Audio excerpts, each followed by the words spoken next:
a lovely good afternoon, and you're watching Melo Live with me, Valerie Banda. You're watching us live on Melo Media Facebook page and YouTube channel at Melo Media Zambia. Please like and follow our Facebook page and subscribe to our YouTube channel. So today we're talking about spiritual intelligence with Dr. Mkuka, who is the CEO of the Society for Spiritual Intelligence, Leadership and Democracy. Society for Spiritual Intelligence, Leadership and Democracy provides training and formation in communication, spiritual intelligence, servant leadership, and promotes democratic practice. So I'm just going to welcome Dr. Mkuka. Thank you, Dr. Tassishas Mkuka, for coming us into your home, which also serves as the office for the Society for Spiritual Intelligence, Leadership and Democracy. Thank you once more. So, in a few words, who is Dr. Tassishas? Being a 65-year-old, it's almost very difficult to know where to start. I grew up on the Copper Belt. I was born in 1956, 18th of December. So for most of your viewers, I would have been born in Northern Rhodesia. And then a few years later, in 1964, I started school. At a very early age, particularly in secondary school, I sort of did not like the idea of a 9 to 5 job or 8 to 5 job. I wanted a job where I could make a difference. And my best subjects in school were mathematics and science. And if it was today, probably I would have been an astrophysicist. But fate or providence turned out that I went to a Catholic secondary school in Ndola, and I ended up training for the Catholic priesthood, and I became a priest. Yes, and I was a priest for 14 years. And then after 14 years, something unscripted happened. I had a son outside wedlock. And I began thinking, my church doesn't allow me to play a role in my son's life. So a few years after my son was born, before he became a teenager, I decided to leave the priesthood and to concentrate on being a part of his life. So, who is Tassisius Mukuka? I'm very passionate about the equality of the sexes, and that for me, men and women were created equal. So I don't understand societies which give the impression that men are more important than women. So I see myself essentially as an educator, but I'm also an innovator. I like to look at things from a totally different perspective. You know how most people, when they see something happening, they often ask the question, why is this happening? I like to think of myself as a person who looks at things that are not happening and asking myself, why are they not happening? For example, I can't understand why out of the 7 presidents we've had since 1964, we've not had a female president. I don't understand. So that's issues in a very roundabout way. Wow. Okay, so we heard that you're a firm believer of gender equality, right? Yeah. Okay, so how and when did the idea of spiritual intelligence come about? Interesting. Up until a year ago, and I'm a researcher and I'm an academic, I had never really heard about the idea of spiritual intelligence because for you and me, there's only one intelligence, namely IQ, intelligence quotient. Other types of intelligence sounds like things people make up. last year, around about August, I was finishing my contract with the university I was working for, and for whatever reason, my contract was renewed. I knew it wasn't for lack of performance on my part. I would like to describe it as my tendency to shoot off with my mouth, especially telling truth to power. I think that didn't go down very well, especially that in most institutions I've worked, I was kind of a senior statesman, and my former university didn't take that to kindly. So when the contract was not renewed, I began thinking, should I really be working for someone, for the government, for anyone? Where is it that I can make the biggest impact or legacy? The thought occurred to me that it is in the area of research. And my immediate inclination was to do something that has to do with the equality of the genders. And that's how I began getting into spiritual intelligence purely by accident. So then I began reading, and I found this was what I had been waiting for. Yeah.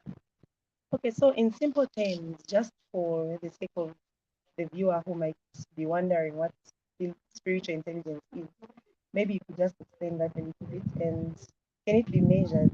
Spiritual intelligence, is there a way of measuring it? That is a very controversial issue, especially measuring part.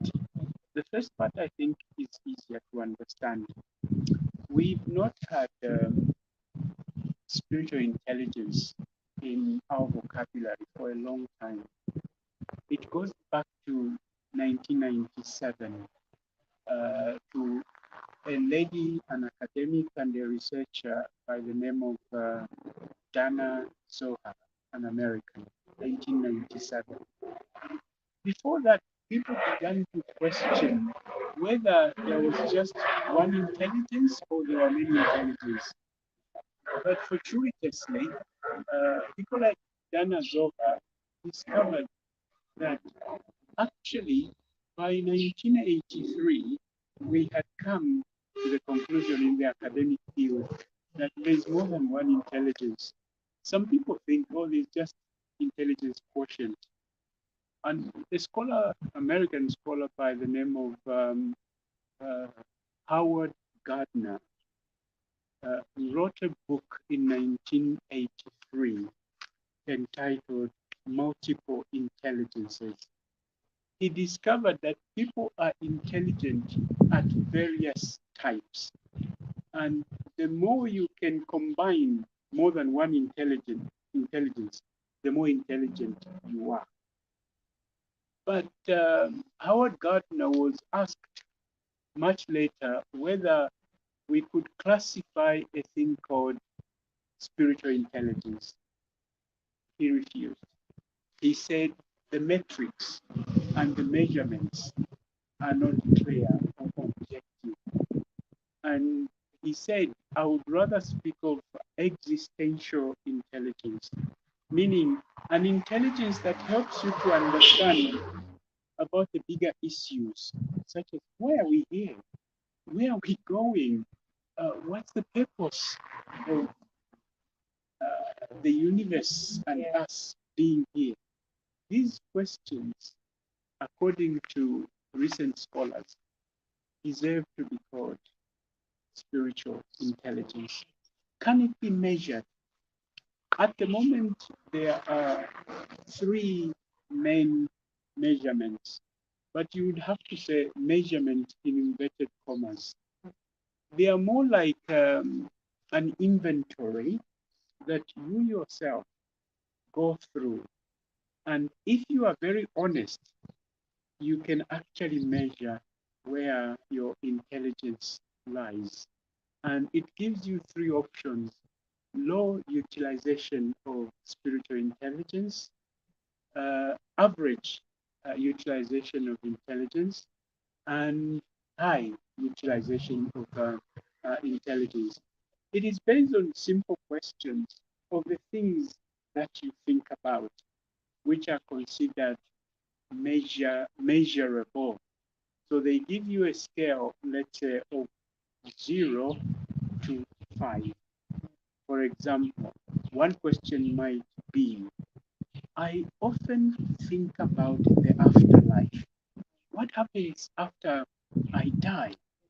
That would be one measurement. So you yourself, if you are honest, you can plot yourself from 0 to 5 and ask yourself, how do I measure up between 0 and 5? I personally thought I was a 4 out of 5. Yeah, partly because the nature of my work, teaching religious studies, these are questions that come up. But even as a person, I always think about this. So one test or one measurement has only 24 questions. And out of the 24 questions, you yourself can decide where you lie.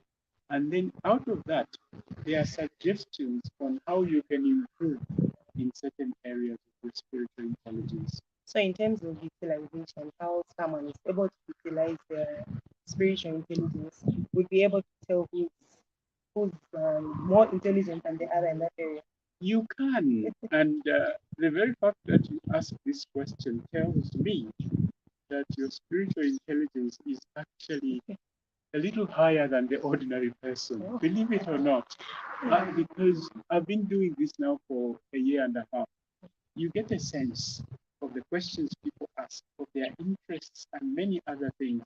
So it is possible to tell whether somebody has a high spiritual intelligence based on the number of issues they are occupied with. And let me make a clarification.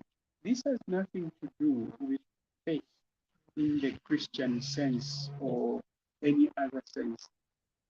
Even a person who does not believe in God can have spiritual intelligence, that they can connect to issues which are beyond the ordinary everyday issues or bread and butter issues, that they can think much more openly. And there are a lot of people who appear to be connected to the technical word is transcendent issues that go beyond the ordinary everyday issues. And strangely enough, this has nothing to do with your level of schooling.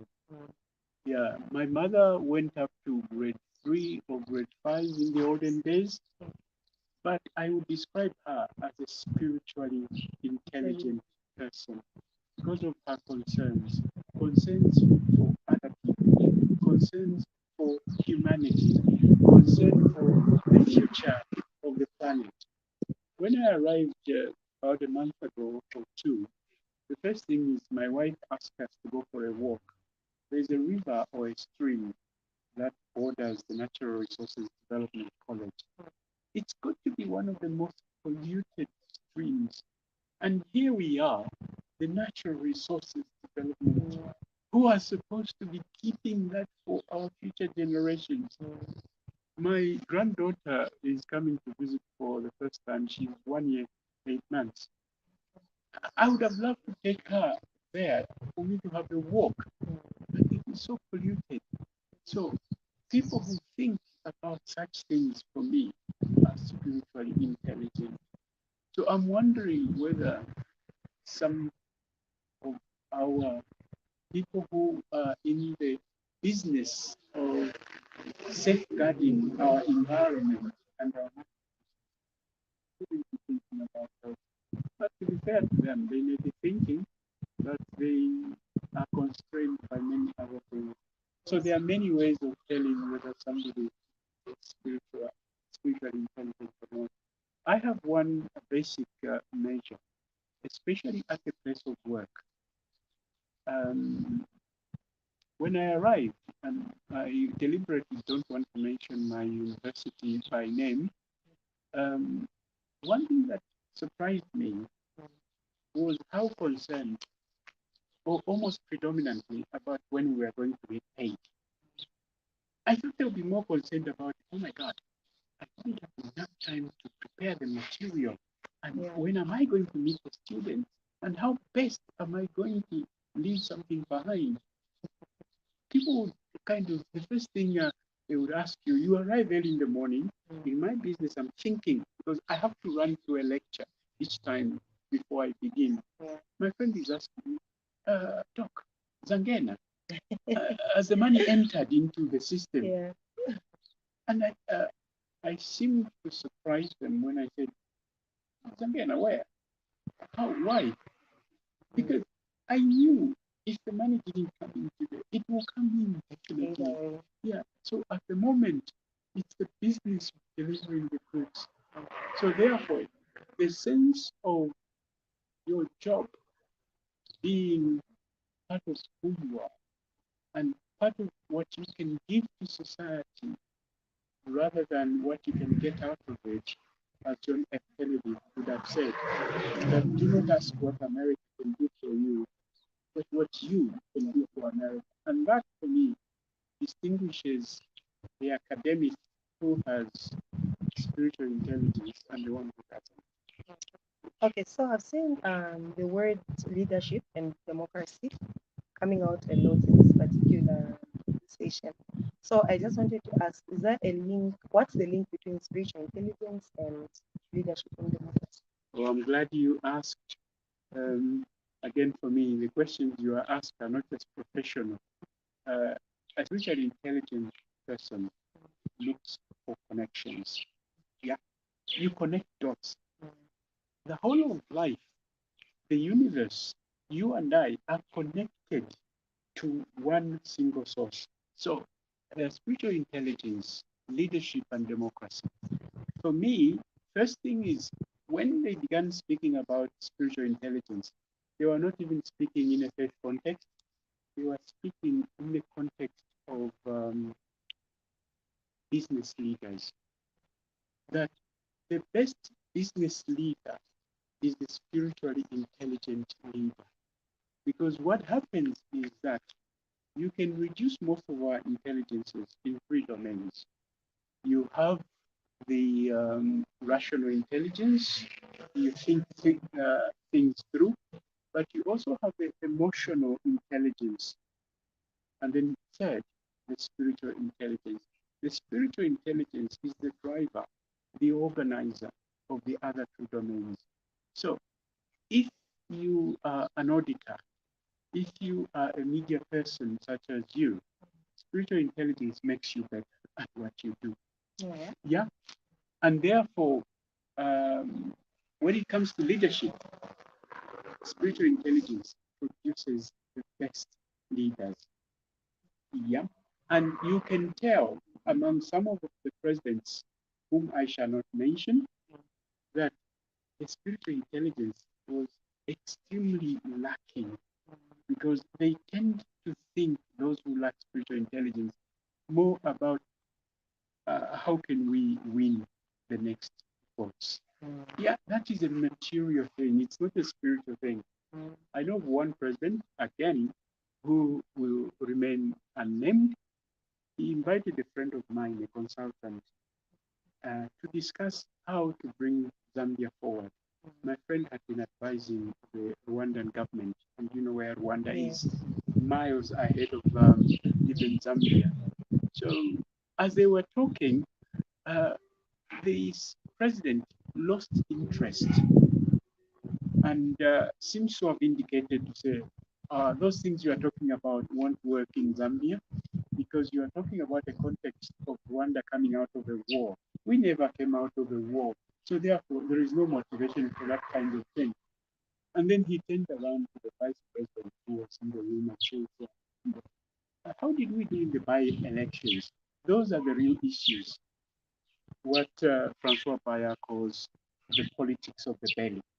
He was more worried about the politics of the belly. How did we do? So the vice president says, no, we did very well. We lost. And then says, why did we lose? Says, no, the opposition went in before us and gave out a lot of material, drinks, and money, and many other things. The president says, why didn't you tell me so that we could have offered more?